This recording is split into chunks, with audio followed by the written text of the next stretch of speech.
Yuk. Assalamualaikum warahmatullahi wabarakatuh. Ya, selamat pagi anak-anak. Jumpa lagi sama kemarin ya. Hari kedua pembelajaran kita. Nah, di sini udaranya sejuk banget nih Bapak nih. Hari ini kita akan mempelajari tema 1, subtema 1, pembelajaran kedua. Nah, di pembelajaran kedua kali ini kalian anak-anak seperti biasa Bapak akan berkolaborasi dengan dari SDN. Kalian bisa simak video.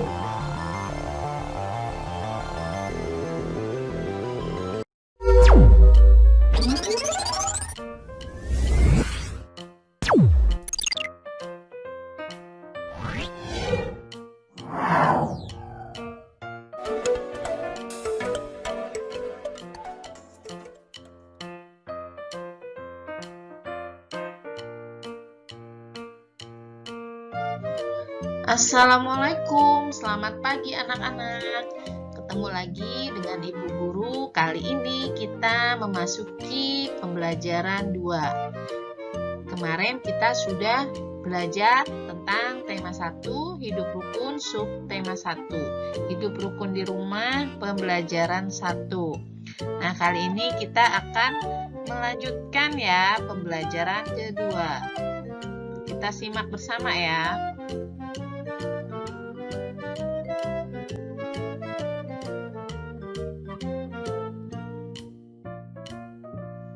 Mutiara membaca buku yang dibelikan ayahnya.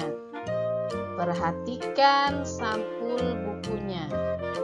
Nah, buku ini adalah buku yang dibelikan ayah untuk Mutiara.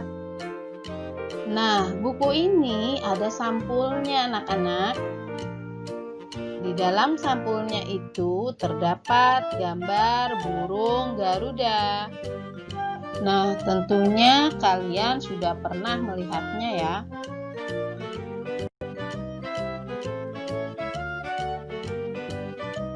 Garuda Pancasila adalah lambang negara Indonesia.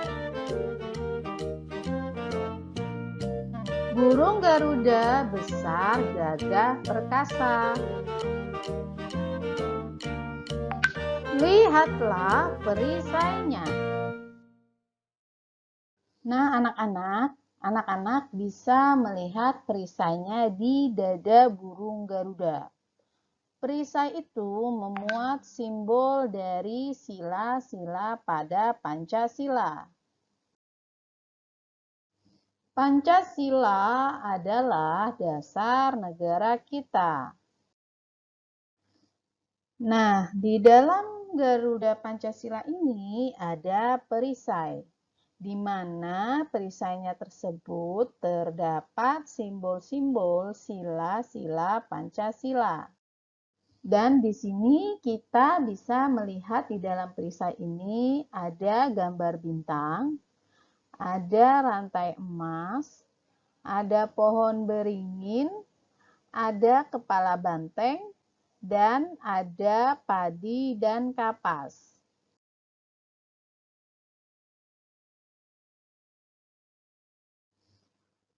Pancasila berasal dari dua kata, yaitu panca dan sila.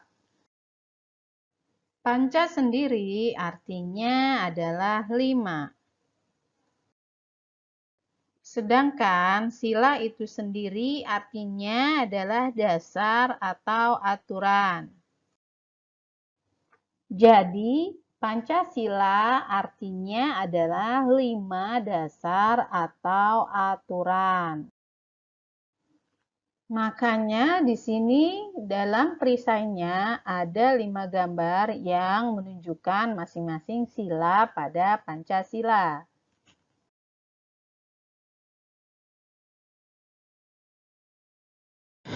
Nah, kita perhatikan di sini anak-anak, kita harus memahami dan menghafal sila-sila yang ada di Pancasila. Sila pertama adalah ketuhanan yang Maha Esa. Maka simbol sila tersebut dilambangkan oleh gambar bintang. Sila yang kedua berbunyi kemanusiaan yang adil dan beradab. Di situ dilambangkan oleh gambar rantai emas. Lalu sila ketiga berbunyi Persatuan Indonesia. Dilambangkan juga oleh pohon beringin. Sila keempat berbunyi kerakyatan yang dipimpin oleh hikmat kebijaksanaan dalam permusyawaratan perwakilan. Dilambangkan oleh gambar kepala banteng. Sila terakhir atau sila kelima berbunyi keadilan sosial bagi seluruh rakyat Indonesia. Dilambangkan oleh padi dan kapas. Nah, anak-anak, kalian semua harus menghafalkan sila Pancasila ya.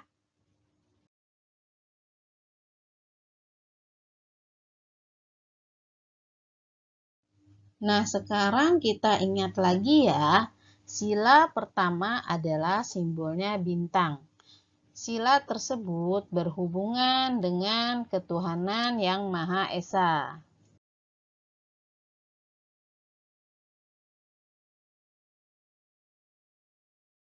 Sila kedua simbolnya rantai emas.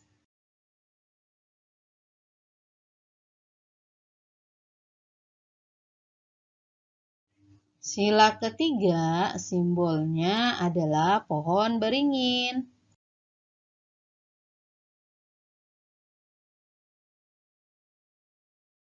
Sila keempat adalah simbolnya kepala banteng.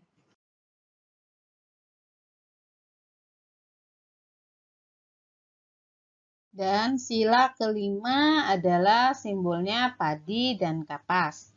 Jadi, kalian harus tahu masing-masing simbol daripada sila-sila Pancasila tersebut.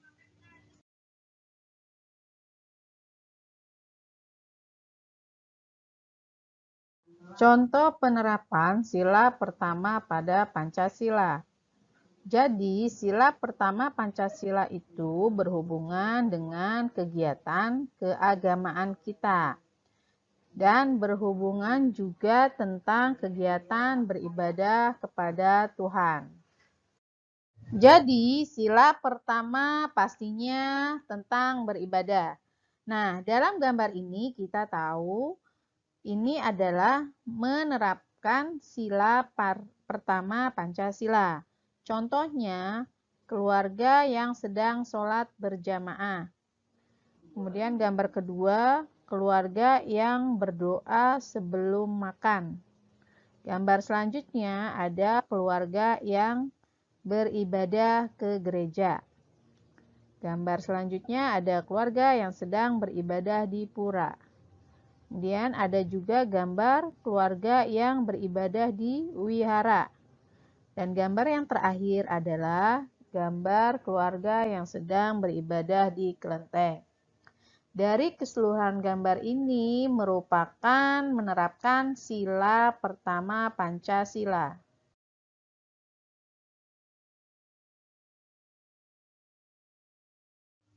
Di Indonesia ada 6 agama yaitu Islam, Kristen, Katolik, Hindu, Buddha, dan Konghucu. Contoh sila pertama yang kita lakukan di rumah adalah, maksudnya di sini adalah penerapan sila pertama yang bisa kita lakukan di rumah yaitu satu, beribadah bersama keluarga, kedua, berdoa bersama keluarga, ketiga, berdoa sebelum makan, sebelum tidur, sebelum belajar, dan lain-lain. Yang beragama Islam bisa membaca Al-Quran, Kristen dan Katolik bisa membaca Alkitab, Hindu Buddha dan Konghucu bisa membaca kitab sesuai agamanya masing-masing. Nah, di sini kalian anak-anak bisa menerapkan sila pertama Pancasila jika kalian rajin beribadah. Saat berdoa dan beribadah, kita harus bersungguh-sungguh karena kita berdoa kepada Tuhan. Pastinya, ketika kita berdoa kepada Tuhan, maka sikap kita harus baik dan harus bersungguh-sungguh.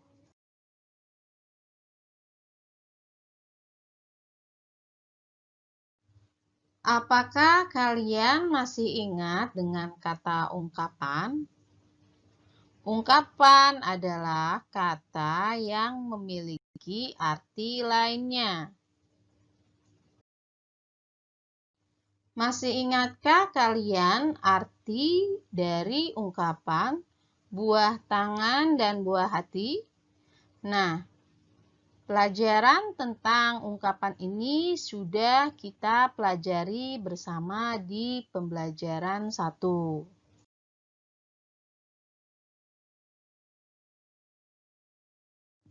Tunjukkan mana yang termasuk ungkapan pada percakapan berikut ini.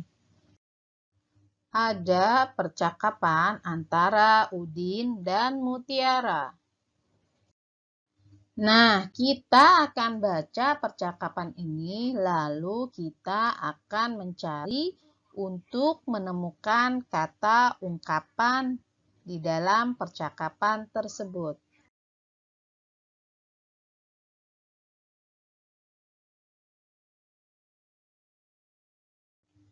Buku kakak banyak sekali, tanya Udin. Kakak memang senang membaca buku, jawab Mutiara. Wah, kakak memang pantas dijuluki kutu buku, kata Udin. Ayo, kamu juga harus rajin membaca. Ini ada buku cerita bagus, judulnya Bintang Lapangan, kata Mutiara. Ceritanya tentang apa, Kak? Tanya Udin. Cerita tentang pemain sepak bola yang rendah hati, meskipun sudah terkenal, kata Mutiara. Berarti dia tidak besar kepala ya, Kak? Terima kasih ya, Kak. Saya boleh meminjam buku kakak, kata Udin. Sama-sama, Dek, jawab Mutiara. Nah, ini adalah percakapan antara Udin dan Mutiara, di mana di dalam percakapan tersebut terdapat kata ungkapan. Nah, anak-anak, ayo kita cari bersama yuk. Ada kata ungkapan apa saja di dalam percakapan tersebut? Nah, ungkapan yang kita temukan pertama adalah kutu buku. Kemudian ungkapan yang kedua ada bintang lapangan. Wah, kok di lapangan ada bintang? Nah, maksudnya bukan seperti itu ya anak-anak. Jadi bintang lapangan ini memiliki arti yang lain. Kemudian ada lagi yaitu rendah hati. Kemudian yang terakhir ada besar kepala. Nah, kalian coba mencari di kamus atau boleh mencari di Google arti dari kata ungkapan yang terdapat di percakapan tersebut.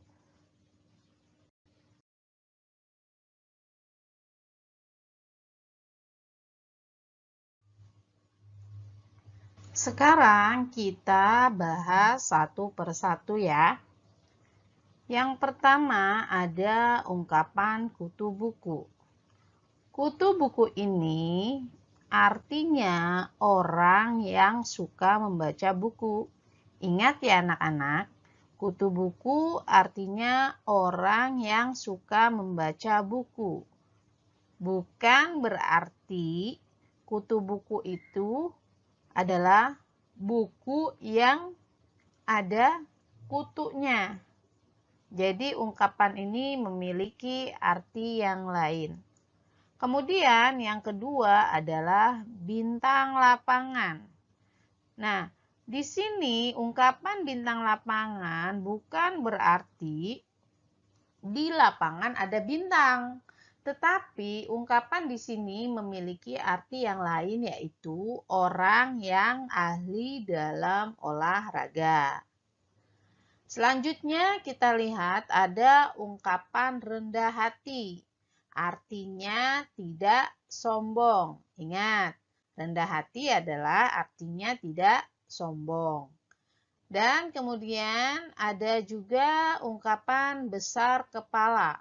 Besar kepala ini bukan berarti kepalanya besar, melainkan besar kepala ini adalah artinya sombong.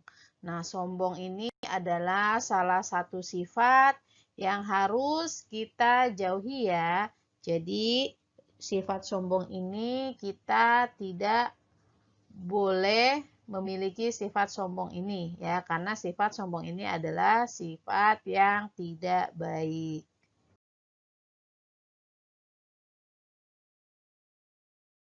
Nah, sekarang kita pelajari satu persatu tentang ungkapan tadi. Contoh kalimat dengan ungkapan kutu buku. Nah, di sini Bu Guru akan memberikan contohnya ya.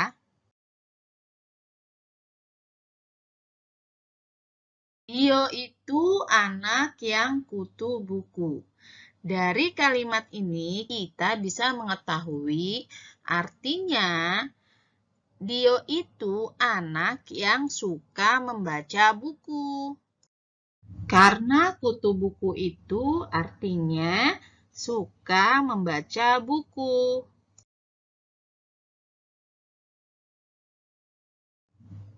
Oke, kita masuk ke contoh kalimat yang kedua. Ria dipanggil si anak yang kutu buku. Artinya, Ria dipanggil si anak yang suka membaca buku. Kita lanjut ke ungkapan berikut.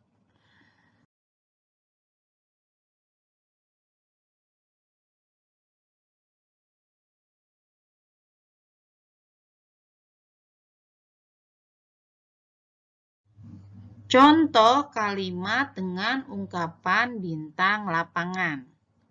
Kalimat pertama, Ronaldo menjadi bintang lapangan sepak bola.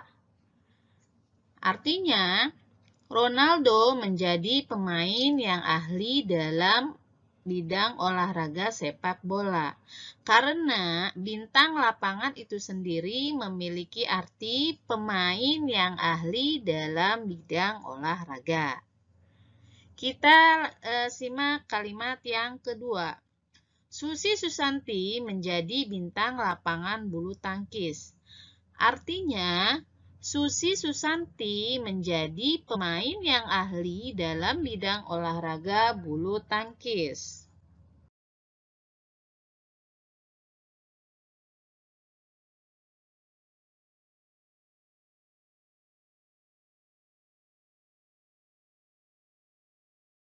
Kita lanjut ke kalimat ungkapan berikutnya. Contoh kalimat dengan ungkapan rendah hati. Kalimat yang pertama, walaupun Vio juara kelas, ia tetap rendah hati. Artinya, walaupun Vio juara kelas, ia tetap tidak sombong. Karena rendah hati artinya tidak sombong. Kita lihat kalimat yang berikutnya. Orang kaya itu rendah hati. Artinya, orang kaya itu tidak sombong.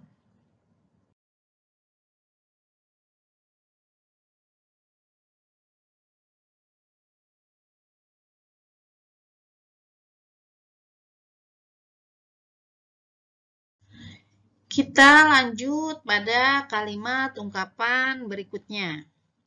Contoh kalimat dengan ungkapan besar kepala. Kalimat yang pertama, orang itu besar kepala. Maksudnya di sini bukan berarti orang itu kepalanya besar, tetapi artinya adalah orang itu sombong. Nah, kalimat yang kedua, Vivi juara kelas dan anaknya besar kepala. Artinya, Vivi juara kelas dan anaknya sombong. Nah, anak-anak, kalian tidak boleh sombong ya, karena sombong itu tidak baik. Kalau kita sombong, maka kita tidak akan disukai atau disenangi oleh teman-teman yang lain.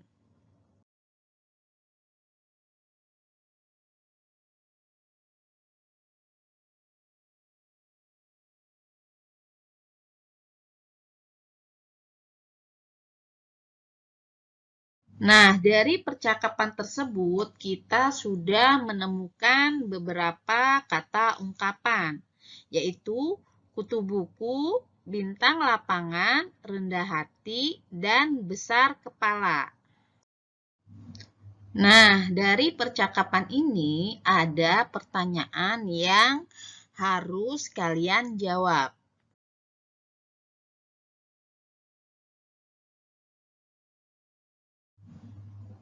Pertanyaan pertama, apa arti ungkapan tersebut?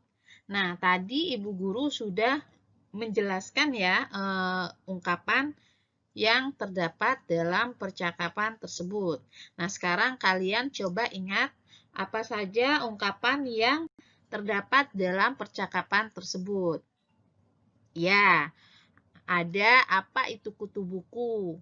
Kutu buku itu adalah orang yang senang membaca buku. Lalu, apa itu bintang lapangan? Bintang lapangan adalah orang yang ahli dalam bidang olahraga. Kemudian, apa itu rendah hati? Rendah hati adalah tidak sombong. Nah, kemudian ada lagi ungkapan besar kepala yang artinya adalah sombong.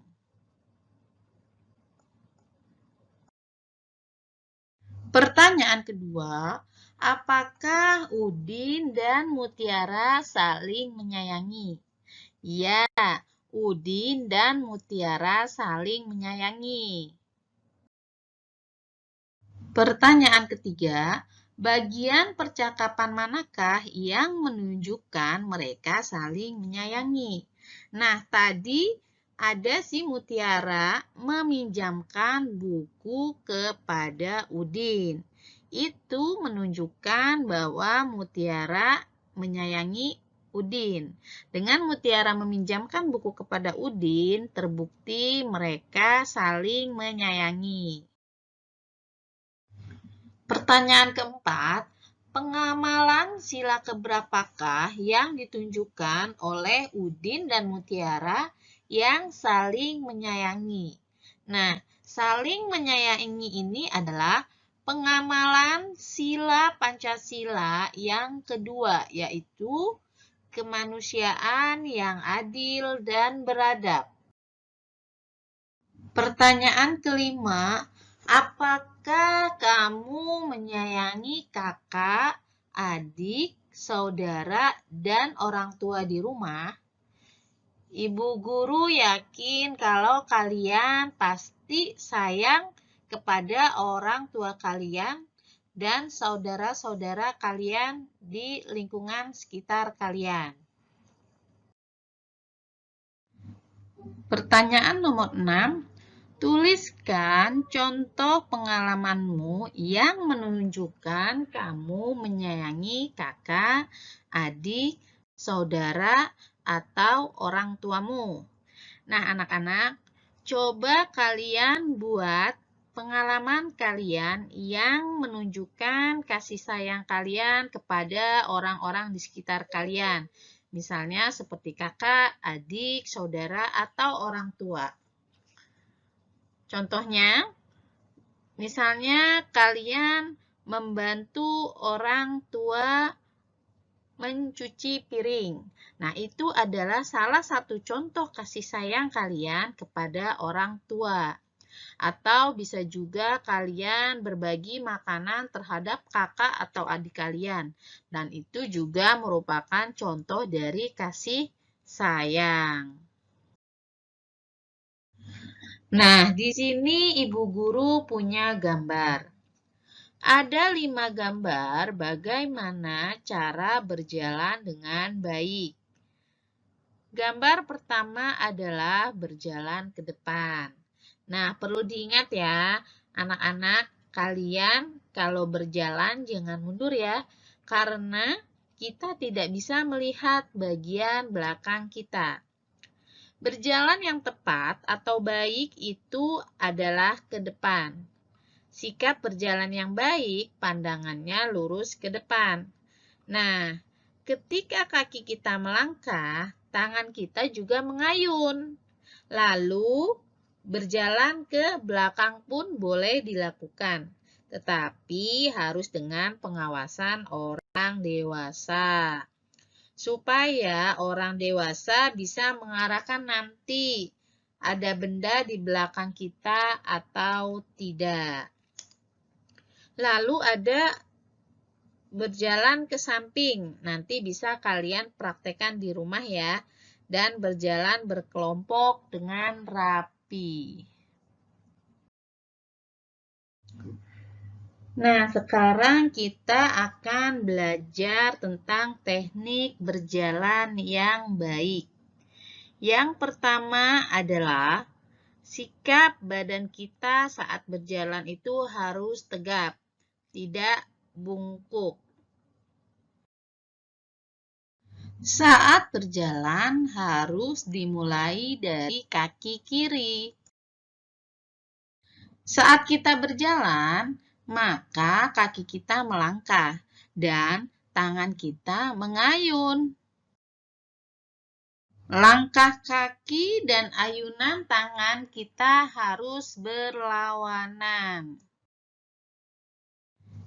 Misalnya, jika kaki sebelah kiri melangkah, maka tangan yang mengayun adalah sebelah kanan. Jika kaki sebelah kanan melangkah, maka tangan yang mengayun adalah sebelah kiri. Berjalan yang baik adalah berjalan ke arah depan. Nah, itu tadi adalah kita belajar teknik berjalan dengan baik. Nah, sekarang coba kalian praktekkan teknik berjalan dengan baik dan benar. Langkah dan ayunan harus berlawanan.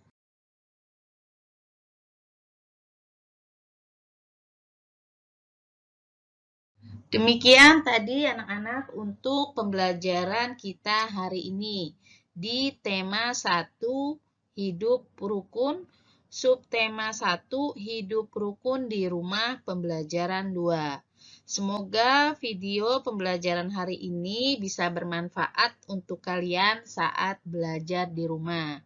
Jangan lupa tetap semangat, jaga kesehatan, jaga kebersihan, dan patuh kepada orang tua. Assalamualaikum warahmatullahi wabarakatuh.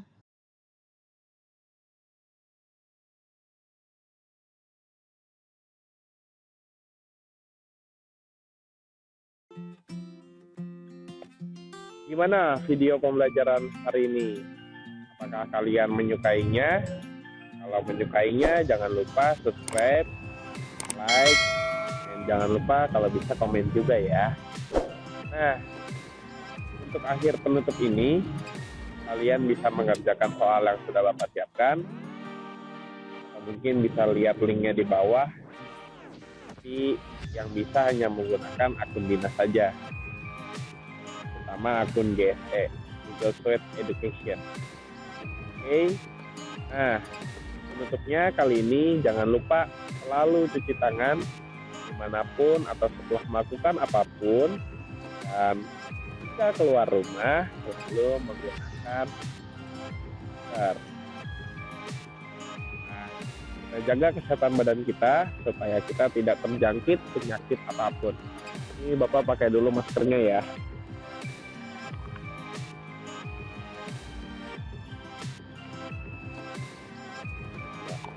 Gimana?